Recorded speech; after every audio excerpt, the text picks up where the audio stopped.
नमस्कार।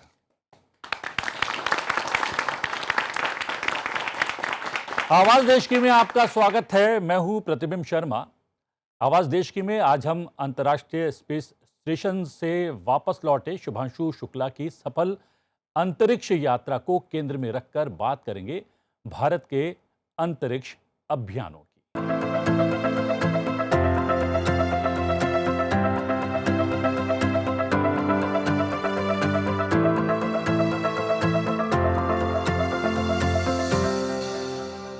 Axiom 4 mission की अंतरिक्ष यात्रा 25 जून को शुरू हुई। 26 जून को इंटरनेशनल स्पेस स्टेशन से जुड़ गए तमाम लोग। 15 जुलाई 2025 को शुभांशु शुक्ला और एक्सियोम 4 के 3 अन्य अंतरिक्ष यात्री सकुशल धरती पर वापस लौट आए। शुभांशु शुक्ला ने अंतरिक्ष और माइक्रोग्रेविटी में कई महत्वपूर्ण प्रयोग किए। वहां पर इसरो ने इस मिशन पर तकरीबन 600 करोड़ रुपए खर्च किए। इसरो की अगली योजना साल के अंत तक एक मानव रहित मिशन लॉन्च करने की है। इसके बाद 2 और मानव रहित मिशन लॉन्च किए जाएंगे। फिर एक भारतीय अंतरिक्ष यात्री को गगनयान यान से अंतरिक्ष में भेजा जाएगा। शुभांशु शुक्ला की अंतरिक्ष यात्रा के अनुभव से गगनयान मिशन की योजना को और बेहतर तरीके से तैयार किया जा सकेगा। लोकसभा ने ग्रुप कैप्टन शुभांशु शुक्ला की उपलब्धियों पर चर्चा के लिए एक विशेष सत्र निर्धारित किया। पीएम मोदी ने शुभांशु शुक्ला से मुलाकात कर उनसे अनुभव जानने की कोशिश की। शुभांशु शुक्ला ने प्रधानमंत्री को मिशन पैच और एक तिरंगा झंडा भेंट किया। जी हाँ, पूरे विषय को जानने समझने की कोशिश करेंगे और विस्तार देने की कोशिश करेंगे 2 विशेषज्ञों के माध्यम से। डॉक्टर सेल्वा मूर्ति, डीआरडीओ के पूर्व महानिदेशक और वर्तमान में एमिटी यूनिवर्सिटी में Amity science technology and innovation foundation के अध्यक्ष हैं और Amity directorate of science and innovation के महानिदेशक के रूप में भी काम कर रहे हैं। जोरदार तालियां। धन्यवाद। अनिल फिरोजिया साहब हैं, सांसद हैं लोकसभा से। आपका भी बहुत बहुत स्वागत है। और स्वागत है जनता जनार्दन का, युवाओं के तौर पर यहां पर मौजूद है। आमतौर पर आवाज देश की शुरुआत हम लोग विशेषज्ञों से करते हैं, क्योंकि यहां पर युवा जो हैं पूरे जोश और खरोश के साथ उपस्थित है। शुरुआत इनसे कर लेते हैं कि जब शुभांशु शुक्ला वापस लौटे अंतरिक्ष की अपनी यात्रा पूर्ण करके, तो युवाओं के मन में क्या कुछ आ रहा है? कुछ जल्दी जल्दी से प्रतिक्रिया। नमस्कार, मेरा नाम मुस्कान गुप्ता है। हाल ही में एक्सियम 4 जो मिशन हुआ है वो हम सब के लिए गर्व की बात है। सिर्फ भारत के लिए नहीं, अंतर्राष्ट्रीय स्तर पे भी पोलैंड, हंगरी और यूएसए द्वारा ये मिशन स्थापना की गई। सब मेरे मन में एक सवाल ये है कि शुभांशु शुक्ला ने हाल ही में माइक्रोग्रेविटी पे वहाँ पे एक रिसर्च किया, तो सर उसका परिणाम क्या आया? और मैं एक बायोटेक स्टूडेंट हूँ, तो मैं उसमें अपना योगदान भविष्य में किस प्रकार दे सकती हूँ? जी, और दूसरा? सभी को नमस्कार। मेरा नाम है कार्तिकेय कुमार। मैं मैकेनिकल इंजीनियरिंग का छात्र हूँ। मेरे लिए एक बहुत ही गर्व का पल था कि भारत एक विश्व का ऐसा देश है जिसका एक व्यक्ति कॉस्मोनॉट बना जो यूएसआर के थ्रू गया, दूसरा व्यक्ति एस्ट्रोनॉट बना जो नासा के द्वारा गया स्पेस में। ऐसा विश्व में करने वाला ये भारत इकलौता देश रहा है। हमें साइंस एंड टेक्नोलॉजी में और प्रेरणा मिली कि हम और किस तरह के रिसर्च करके अपने देश को आत्मनिर्भर बना सकते हैं स्पेस टेक्नोलॉजी और डिफरेंट साइंसेस में। इधर से कोई? जी, हम युवाओं के लिए ये काफ़ी गर्व की बात है और हम यहाँ आकर 2 एक्सपर्ट की बात जान सकते हैं। चलिए 2 एक्सपर्ट की बात जानेंगे और अपने विचार यहाँ पर युवाओं ने रखे। कितना महत्वपूर्ण भारत के लिए एक कदम। 41 बरस बाद एक और भारतीय अंतरिक्ष में पहुंचा। अंतर्राष्ट्रीय स्पेस सेंटर में उसने न केवल समय बिताया, उसने बहुत सारे अनुसंधान किए और वो अनुसंधान अब जो हमारे आगामी अंतरिक्ष मिशन है उसमें बहुत लाभप्रद होने वाले। नमस्कार सब लोग को। आज इस संसद टीवी ने बहुत महत्वपूर्ण प्रोग्राम बच्चों के लिए, देश के लिए ऑर्गेनाइज किया है। प्रतिम शर्मा को और संसद टीवी को मैं धन्यवाद कहना चाहता हूँ। और हमारा देश का एक बड़ा विजन हमारा honourable prime minister Shri Narendra Modi ji ने दिए हैं, विकसित भारत। हमारा देश, हम जब 100 साल का इंडिपेंडेंस का सेलिब्रेट करेंगे, उस टाइम हमारा देश डेवलप नेशन होना चाहिए, विकसित भारत होना चाहिए। सभी क्षेत्रों में हम पहला नंबर में आना चाहिए, डेवलप्ड होना चाहिए। स्पेस साइंस एंड टेक्नोलॉजी में भी हम पहला स्थान में आना है। ये है विजन है विकसित भारत। इसके लिए ये पहला कदम है हमारा Shubhanshu Shukla, group captain Shubhanshu Shukla international space station में 18 दिन वहाँ एक्सपेरिमेंट किए हैं। उनको पूरा एक्सियम 4 मिशन को पायलट किए हैं। ये नहीं है यात्री, गगन यात्री बन के गए हैं, उनको पूरा मिशन का पायलट बन के गए हैं, जिससे बहुत कुछ सीख सकते हैं। हमारा अभी गगनयान होने वाला है 2 साल में। इसके लिए बहुत महत्वपूर्ण है ये हमारा पार्टिसिपेशन ये एक्सियम 4 में। इसलिए ग्रुप कैप्टन शुक्ला ने, और इन्होंने टेस्ट पायलट था, काफ़ी 3 डिकेड्स हमारा देश के लिए इंडियन एयरफोर्स में सेवा किए हैं। उन्होंने 5 साल इनका ट्रेनिंग हुआ है, सिलेक्शन हुआ था 2019 में, और उनका पूरा ट्रेनिंग अभी हमारा इसरो में और नासा में, एक्सियम 4 मिशन सेक्रेटेरिएट में, और जगह यूरोपियन स्पेस एजेंसी में, सभी जगह पे इनका ट्रेनिंग मिला है। इससे सब कुछ सीख सकते हैं, कैसे सिलेक्शन करते हैं पायलट को, कैसे ट्रेनिंग करते हैं एस्ट्रोनॉट्स को, और उसके बाद कैसे मिशन प्लानिंग करते हैं, मिशन ऑपरेशन एग्जीक्यूट करते हैं। ये सब सीखने के लिए बहुत अच्छा मौका मिला था। इसमें भी हमारा prime minister PM Modi ji को मैं धन्यवाद कहना चाहता हूँ, क्योंकि उन्होंने जब अमेरिका गए हैं, ये मिशन में हम भाग लेने के लिए उन्होंने मौका दिया था, उन्होंने बात किए हैं, उसके बाद इसरो ने डेवलप किया है। इसलिए ये मिशन पार्टिसिपेशन हमारा गगनयान अभी 2 साल में होने वाले हैं, जिसमें हम 3 एस्ट्रोनॉट्स को, गगन यात्री को ऊपर स्पेस में भेजेंगे। और ये भी इम्पॉर्टेंट माइलस्टोन है, इतिहास बनाए हैं हमारा देश। पहला इंडियन हमारा स्पेस स्टेशन में गए हैं, इंटरनेशनल स्पेस स्टेशन में पहला गगन यात्री गए हैं। और उससे पहले आपको तो पता है विंग कमांडर शर्मा, राकेश शर्मा 1984 में रशिया के साथ, उस टाइम सोवियत यूनियन था, उसके साथ गए थे। तो ऑलमोस्ट 40 साल के बाद ये अभी हमारा प्राइम मिनिस्टर को एक ये बहुत महत्वपूर्ण है, हम इसमें भाग लिए हैं, जिससे हमारा क्या एक्सपीरियंस है, एस्ट्रोनॉट्स को क्या क्या ह्यूमन फैक्टर चैलेंजेस आएगा, उनको फिजियोलॉजी में, साइकोलॉजी में, फूड, उनका रहने का, सभी में क्या क्या चैलेंजेस आएगा, उनका पर्सनल एक्सपीरियंस हो जाता है।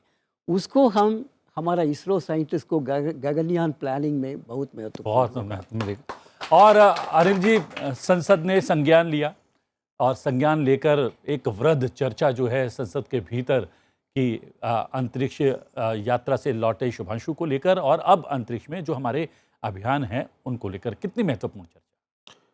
वास्तव में ये बड़ा भारत के लिए गर्व का विषय है और गौरव का भी विषय है कि हमारे सुधांशु जी जो स्पेस में गए थे, वो लगभग 41 वर्ष बाद कोई भारतीय गया है, और उन्होंने वहाँ पे रह के एक्सपेरिमेंट भी करे जो आने वाले समय में भारत के लिए नई दिशा और दशा दोनों खोलने का काम करेंगे स्पेस के लिए। और मुझे बड़ी खुशी है कि आज स्टूडियो में नए मेरे जो बेटा बेटी हैं, जो नए वैज्ञानिक हैं, जिनका मैं उनके क्वेश्चन सुन रहा था, वो मुझे लगा कि यह आने वाला जो मोदी जी ने जो 2047 का विजन रखा है, वो ये ही कंप्लीट करने वाली जनरेशन है। क्योंकि मोदी जी का जो विज़न है वो वास्तव में बहुत ही अद्भुत है। मुझे अच्छी तरीके से याद है कि मैं बहुत छोटा था, तब मैंने कैप्टन राकेश शर्मा जी गए थे, उनको मैंने टीवी पे देखा था। उसके बाद सुधांशु जी को देखा, मतलब इतना गैप, तो ये अगर कोई कर सकता था तो मोदी जी हैं, जिन्होंने स्पेस के लिए, अनुसंधान के लिए उन्होंने काफ़ी प्रोत्साहित करा है और भारत को आने वाले समय में जो हम विश्व गुरु बनाने की कल्पना कर रहे हैं 2047 में, तो ये उसका शुरुआत है, ये उसकी नींव है। उसकी नींव है। और यहाँ पर बहुत सारे यंगस्टर्स हैं। क्या एस्ट्रोनॉट बनने की चाहत आप लोगों के मन में भी पैदा हुई है? नहीं हुई है तो क्या बहुत सारे सपोर्टिव स्टाफ भी होते हैं, सपोर्टिव हैंड्स भी होते हैं, क्या वो बनना चाहते हैं कुछ जल्दी जल्दी यंगस्टर्स? नमस्कार मेरा आप दोनों को। मेरा ये प्रश्न है कि जैसे शुभांशु शुक्ला थे वो आईएएफ में थे पहले जाने से पहले, तो क्या हम जैसे जो स्टूडेंट्स हैं वो अभी कॉलेज में अपने इंजीनियरिंग कॉलेजेस में, तो क्या हमारे लिए कुछ अलग से ट्रेनिंग वगैरह हो सकती है कि हमें हमें भी फ्यूचर में जाने का मौका मिल सके स्पेस स्टेशन में? और कोई है? मेरा प्रश्न ये है कि पहली बात आदरणीय मंत्री जी को मेरा प्रणाम। मेरा प्रश्न भारत के अर्थव्यवस्था के लिए है, क्योंकि विकसित भारत का सफल होने के लिए हमारे अर्थव्यवस्था को दृढ़ और स्ट्रांग होना बहुत ही ज़रूरी है। इसके लिए बहुत सारे एंटरप्रेन्योरशिप्स और स्पेस में बहुत सारी इंडस्ट्रीज़ का होना भी बहुत ज़रूरी है। इसके लिए क्या कदम एज नौजवान हम ले सकते हैं जिससे ये हम सफल बनाएं और हमारे देश की सेवा करें? ये एक जो है सवाल जो इन्होंने उठाया है उसका जवाब भी है, और जवाब भी पिछले 10-12 वर्षों में हमें नज़र आता है। और वो जवाब ये है कि अंतरिक्ष से जुड़े हुए तकरीबन 200 से ज़्यादा स्टार्टअप इस समय भारत में चल रहे हैं। वो कितना बदलते हैं हमारी स्थिति को अंतरिक्ष के क्षेत्र में और अर्थव्यवस्था के रूप में। मैं पहले मैं ये बच्चों को मुबारक देना चाहता हूँ। इनका सोच और आगे और 10 साल 20 साल वो इन्होंने क्या करना है उसके बारे में, देश के लिए क्या करना है उसके बारे में सोच रहे हैं। ये स्टूडेंट्स को तालियां। बहुत अच्छे क्वेश्चंस आपने पूछे थे, मैं इसको रिस्पॉन्ड करना चाहता हूँ। पहले आप सब लोग के साथ ये पास ये टैलेंट है, वो भी आप भी ग्रुप कैप्टन शुक्ला जैसे वहाँ एस्ट्रोनॉट गगनयात्री बन के जा सकते हैं, क्योंकि हमारा मोदी जी का विजन ये है 40-50 टैलेंट पूल ऑफ एस्ट्रोनॉट्स हमारा देश में होना चाहिए। इसलिए उन्होंने ढूंढ रहे हैं कौन कौन, आप भी हो सकते हैं उसमें एक। उसके लिए आप तैयार करना है, क्योंकि आपका फिज़िकल हेल्थ, कॉग्निटिव एबिलिटीज़, उनको पढ़ना है, अच्छी तरह पढ़ना है, स्पेस के बारे में जानना है और टेक्नोलॉजी के बारे में जानना है, फिर उसको आप भी बन सकते हैं। और हमारा देश में ये हमारा बड़ा रोड मैप दे दिया 2047 तक कहाँ तक पहुँचना है। इसलिए हमारा लोग चाहिए, साइंटिस्ट चाहिए, टेक्नोलॉजिस्ट चाहिए, इंडस्ट्रियलिस्ट चाहिए, स्टार्टअप्स चाहिए। इसी सभी क्षेत्रों में स्पेस टेक्नोलॉजी में काम करने के लिए आप लोग सोचना चाहिए क्या करूं, स्टार्टअप कर सकता हूं। अभी 400 स्टार्टअप आ गया स्पेस टेक्नोलॉजी अलोन हमारे देश में। 400, मैंने 200 बोला। हाँ 400। अरे वाह, 400 स्पेस स्टार्टअप्स है। और हमारा देश में 1 लाख के ऊपर टोटल स्टार्टअप पूरा हमारा देश के अंदर है। और स्टार्टअप मिशन, स्टार्टअप इंडिया हमारा प्राइम मिनिस्टर ने शुरू किया था, क्योंकि ये सभी लोग जॉब ढूंढ रहे हैं। जॉब मत ढूंढो, आप जॉब क्रिएट करो, इसीलिए स्टार्टअप इम्पॉर्टेंट है। स्पेस अभी स्काई रूट आ गया, इसका ये एक स्टार्टअप है। इन्होंने अभी लॉन्च व्हीकल भी अपना तैयार करना चाहते हैं। स्मॉल सैटेलाइट को लॉन्च करने के लिए क्यों इसरो को रोल देना है, वो बहुत बड़ा मिशन कर रहे हैं। छोटा छोटा काम है, इसको प्राइवेट सेक्टर स्टार्टअप्स करना चाहिए। इसलिए आपको बहुत मौका है।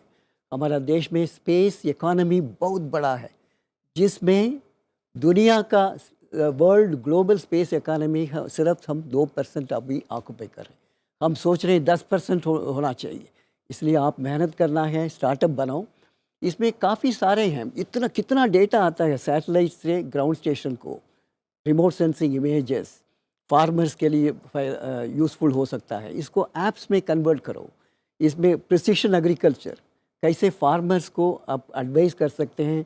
अभी हार्वेस्ट होना ये सीज़न ठीक है, अभी सीडिंग करने के लिए ठीक है, ये नर्सरी रेजिंग के लिए ठीक है, अभी बारिश होने वाले हैं। ये सब आप रिमोट सेंसिंग इमेजेस से आप इनको आप कंप्यूटर ऐप सॉफ्टवेयर बना के इनको दे सकते हैं। वो देख के उनको फ़ायदा होगा। ऐसे स्पेस इकोनॉमी में आप लोग स्टार्टअप रूप से बहुत काम कर सकते हैं। फिर इन्होंने पूछा है वहाँ बायोटेक्नोलॉजिस्ट क्या कर सकते हैं। बायोटेक्नोलॉजी, ये पूरा एक्सपेरिमेंट ग्रुप कैप्टन शुक्ला ने बायोलॉजी एक्सपेरिमेंट ही किया है। पहला एक्सपेरिमेंट था कैसे सीड बीज कैसे स्प्राउट करता है, कैसे जर्मिनेट करता है, इसके ऊपर इन्होंने रिसर्च किया है। क्योंकि हमारा सीरियल्स, पल्सेस और राइस हो, वीट हो, उसका वहाँ इंटरनेशनल स्पेस स्टेशन में काफ़ी दिन रुकना है, तो उनको खाना यहाँ से नीचे से कितना ले सकते हैं। इसलिए हम उसको एग्रीकल्चर इन स्पेस, बहुत अपॉर्चुनिटीज़ है, बायोटेक्नोलॉजिस्ट। फिर उसको उन्होंने एग्रोबैक्टीरियम, उसके ऊपर एक्सपेरिमेंट किया है। Agrobacterium 3 species of strains of agrobacterium लेके गए, उस कैसे मल्टीप्लाई करता है, कैसे डिवाइड करता है, क्योंकि जिससे ऑक्सीजन भी एनवायरनमेंट में मिल जाएगा, क्योंकि उन्होंने ऑक्सीजन देते हैं, इसलिए एग्रोबैक्टीरियम के ऊपर। फिर इन्होंने किया है इनका प्लांट्स के लिए ऊपर एल्गे, माइक्रो एल्गे, इन्होंने 3 स्ट्रेन्स ऑफ माइक्रो एल्गे लेके गए हैं। उसमें फ्यूल आ सकता है, क्योंकि एनर्जी सिर्फ सोलार के ऊपर डिपेंड नहीं हो सकते हैं। हमारा फंक्शन करने के लिए एनर्जी चाहिए, फ्यूल चाहिए, और फ्यूल रीफ्यूल करने के लिए स्पेस व्हीकल को फ्यूल चाहिए। इसलिए हम एक्सपेरिमेंट कर रहे हैं माइक्रो एल्गे के ऊपर, ग्रुप कैप्टन शुक्ला ने किया है। और दूसरा एक्सपेरिमेंट किया है मसल, क्योंकि मसल वेस्टेज हो जाता है, काफ़ी दिन वहाँ रुकेंगे, क्योंकि आपका वेट बेयरिंग मसल्स उनका डीजेनरेशन हो जाता है। कैसे इसको रीजनरेट कर सकते हैं, इसलिए मसल स्टेम सेल लेके कैसे ये डिवाइड करता है, कैसे इसको डिफरेंशिएट करता है, जिससे हम मसल डीजनरेशन होता है एस्ट्रोनॉट को, कैसे इसको रोक सकते हैं, कैसे इसको अमिलियोरेट कर सकते हैं। तो ये सब काम एक्सपेरिमेंट किया है।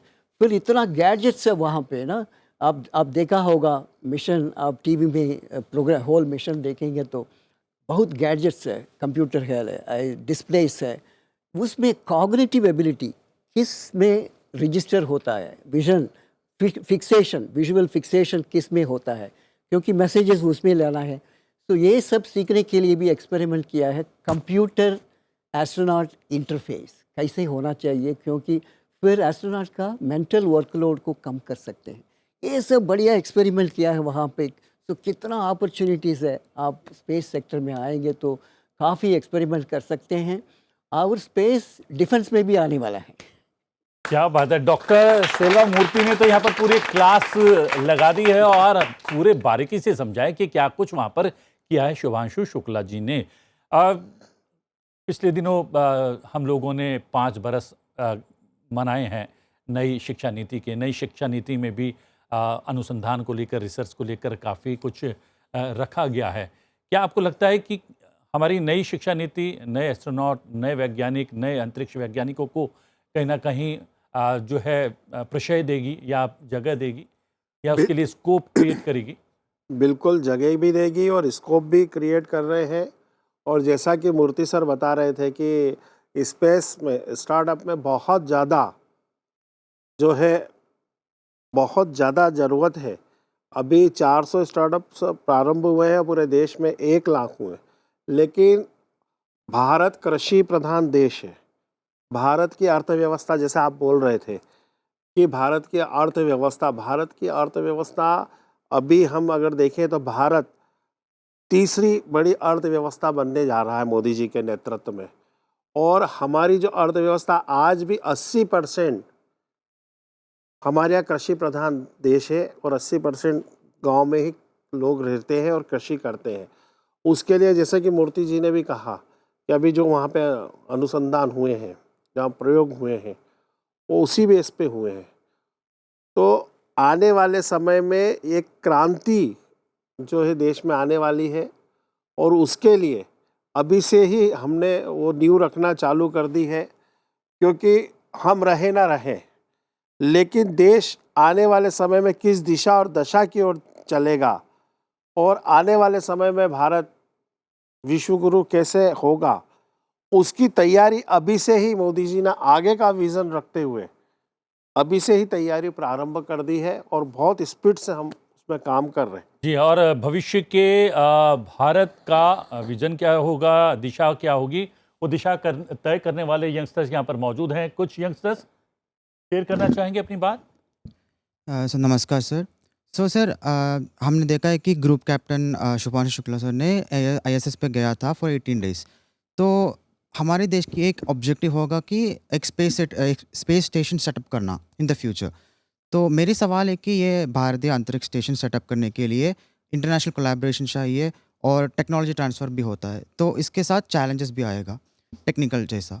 और इसरो हमारे स्पेस एजेंसी इसरो को क्या करना है ताकि देश की डेटा सिक्योरिटी और ऑटोनॉमी सेव करने के लिए क्या करना है? और एक और जी। जी, मैं भारत के जो स्टूडेंट्स हैं उनकी तरफ से कहना चाहूँगा। सलवामूर्ति सर ने कहा विश्व गुरु, जो विश्व गुरु इंडिया मैं एज़ अ स्टूडेंट देखता हूँ कि इंडिया इन फ्यूचर एक विश्व गुरु बनेगा। Not only in aerospace, in aeronautical, in medical, in economical. हम देखते हैं कि बाहर की जितने भी कंट्रीज़ हैं इन फ्यूचर इंडिया की तरफ देखेंगे कि कैसे ये एक डेवलपिंग जो कंट्री है, ये कैसे एक विश्व गुरु बनने जा रहा है। तो हमारा क्या कंट्रीब्यूशन होना चाहिए, यंगस्टर्स का क्या कंट्रीब्यूशन होना चाहिए? बार बार जो है सांसद महोदय भी कह रहे हैं और सेल्वा मूर्ति जी भी कह रहे हैं। यंगस्टर्स का कंट्रीब्यूशन हम देख सकते हैं कि फंडामेंटल रिसर्च इस देश में बहुत इंपॉर्टेंट है, जैसे कि numerical research, analytical research and उसको एक्सपेरिमेंटल रिसर्च से करना।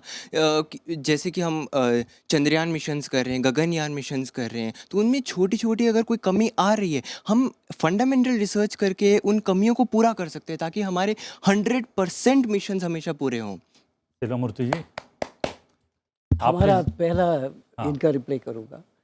हमारा देश स्पेस साइंस एंड टेक्नोलॉजी में बहुत आगे पहुंच गया। अभी 50 साल के ऊपर इसरो काम कर रहा है। इसमें पिछले 10 साल में बहुत एक्सपोनेंशियल ग्रोथ हुआ है। अभी इस गवर्नमेंट के अंदर बहुत बढ़ावा दिया है। Patronage, financial support, motivation, inspiration, patronage सब कुछ दिए हैं और पूरा देश को ओपन कर दिया। पहले सिर्फ ये स्ट्रैटेजिक डिपार्टमेंट था, प्राइम मिनिस्टर के साथ ये डिपार्टमेंट ऑफ स्पेस एक स्ट्रैटेजिक डिपार्टमेंट था, कोई भी अंदर भी नहीं जा सकते। अभी हमारा प्राइम मिनिस्टर मोदी जी ने खोल दिया, सभी आ जाओ, किसके पास टैलेंट हो कंट्रीब्यूट करो। तो इसलिए पहले स्टूडेंट्स को एक्सपोजर दिया है, सभी लैब को विजिट कर सकते हैं और पूछ सकते हैं, साइंटिस्ट के साथ इंटरेक्ट कर सकते हैं। और इन्होंने पहले कुछ इंडस्ट्रीज़ इसरो के लिए काम कर रहे थे, इसे पूरा देश काम करेंगे। इसको नेशनल हॉरिजॉन्टल कैपेबिलिटी बोलते हैं। इसको पूरा देश में कैपेबिलिटी होना चाहिए, सिर्फ गवर्नमेंट के साथ नहीं है, प्राइवेट सेक्टर में भी बहुत काम स्ट्रेंथ है, उसको कैसे इस्तेमाल कर सकते हैं। इसलिए इनका स्पेस पॉलिसी, अभी नेशनल स्पेस पॉलिसी ने पब्लिक को ओपन कर दिया स्पेस के लिए। इसलिए नया startup, private industries, L&T, Tata, Mahindra, Godrej, Reliance, सब कुछ सभी लोग आ रहे हैं इसके स्पेस के सेक्टर के अंदर, क्योंकि इसका स्पेस इकानमी बढ़िया है।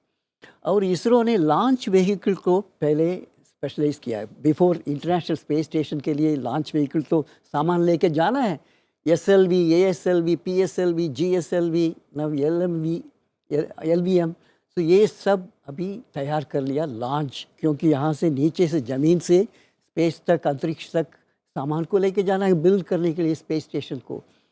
फिर हमारा सैटेलाइट में लिए उसमें स्पेशलाइज हो गया, पेलोड के लिए इंटीग्रेशन करने के लिए कुछ सामान तो लेके जाना है पर साइंटिफिक एक्सपेरिमेंट्स के लिए पेलोड के ऊपर। और ये सब mission planning, mission execution, debris management, सभी के ऊपर इसरो का बहुत बहुत स्ट्रेंथ मिल गया। हम बहुत कुछ सीख लिया और इसी एक्सियम 4 में भी बहुत कुछ सीख लिया। अभी इंटरनेशनल स्पेस स्टेशन अभी बनने वाला है 2035। अभी 10 साल, अभी से 10 साल में हमारा अंतरिक्ष, भारतीय अंतरिक्ष स्टेशन होगा। तालियां। क्योंकि ये है ना, कुछ एक्सपेरिमेंट हम यहाँ ज़मीन में नहीं कर सकते हैं ग्रेविटी के वजह, मगर स्पेस में माइक्रो ग्रेविटी एनवायरनमेंट में सेल स्टडीज़ हो या material, novel material, exotic material development हो, वैक्सीन डेवलपमेंट हो, DNA एक्सप्रेशन हो, मसल स्टेम सेल एक्सप्रेशन हो, ये सब उसी एनवायरनमेंट में हम अच्छी तरह देख सकते हैं, साइंटिफिक एक्सपेरिमेंट कर सकते हैं। और वहाँ रेडिएशन भी आ रहा है, कॉस्मिक रेडिएशन, सोलर रेडिएशन, वो कैसे हमारा इंटरेक्शन होगा, ये सब इसलिए अंतरिक्ष स्टेशन बनने में काफ़ी महत्वपूर्ण साइंटिफिक एक्सपेरिमेंट्स वहाँ हो सकता है। सो पहला एक्सपेरिमेंट 2028 में फर्स्ट मॉड्यूल जाएगा ऊपर अंतरिक्ष भारतीय अंतरिक्ष स्टेशन बनने के लिए। फिर 5 मॉड्यूल 2035 वहाँ तक पूरा स्टेशन इस्टेब्लिश हो जाएगा और फिर हम आप लोग जाके एक्सपेरिमेंट कर सकते हैं। आप सोच लो, डिसरप्टिव आइडियाज़ लाओ, नया नावल थाट्स लाओ, उस एक्सपेरिमेंट्स को वहाँ भारतीय अंतरिक्ष स्टेशन में जाके वहाँ एक्सपेरिमेंट कर सकते हैं। इसलिए 2035 में इंटरनेशनल स्पेस हमारा भारतीय अंतरिक्ष स्टेशन बन जाएगा। और भारतीय विश्वगुरु बनने के लिए अभी तो बन रहा है, क्योंकि पहले था हमारे पास वेदास, उपनिषद, भगवद गीता, योगा, आयुर्वेदा, तक्षशिला, नालंदा, ये सब था।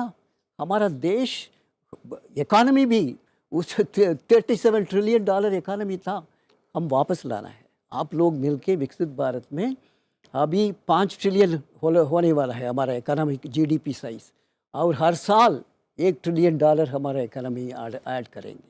और by 2047 30 to 37 trillion GDP size होगा। देखिए उतना इकोनॉमिकली पावरफुल का देश में आप जीने वाले हैं। इसलिए ऐसे सोचो आप क्या कर सकते हैं, उसके बारे में सोच लो, और हमारा सोच में, बोलने में, काम करने में देश को आगे रख लो, देश के पीछे भी रख लो और सामने भी रख लो, क्योंकि सभी उसी के ऊपर करेंगे, नेशनलिज्म के साथ काम करेंगे। आप भी उसी देश में बड़ा आदमी बन जाएंगे, बड़ा साइंटिस्ट बन जाएंगे, बड़ा एकेडमिशियन बन जाएंगे, बड़ा स्टार्टअप बन जाएंगे। ये सब हो सकता है, अपॉर्चुनिटीज़। अभी हमारा देश unprecedented in the history of India. आप उसी स्टेज में हैं जब अभी हायर एजुकेशन अमिटी यूनिवर्सिटी में पढ़ रहे हैं। ये सब लोग हम आपका knowledge including spiritual knowledge, skills including soft skills, good behaviour, संस्कार, values, resilience to face challenges, मुसीबत आएगा तो सामने करना, उसी के अमिटी यूनिवर्सिटी में एजुकेशन दे रहे हैं, आपको तैयार कर रहे हैं फ्यूचर ग्लोबल सिटीजन बनने के लिए।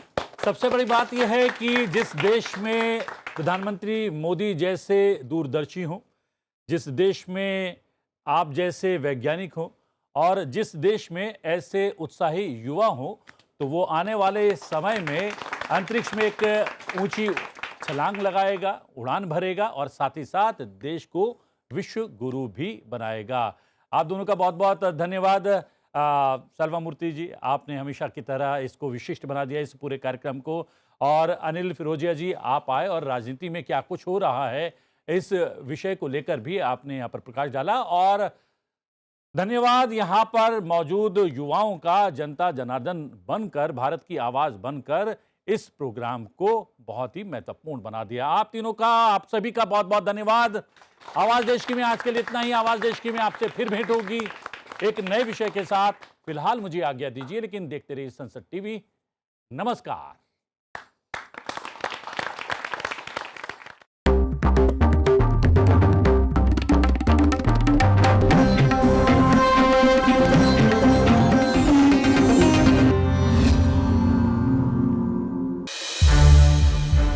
संसद टीवी के और भी प्रोग्राम्स देखने के लिए सब्सक्राइब करें हमारा YouTube चैनल, और हाँ, इन्हें लाइक और शेयर करना ना भूलें।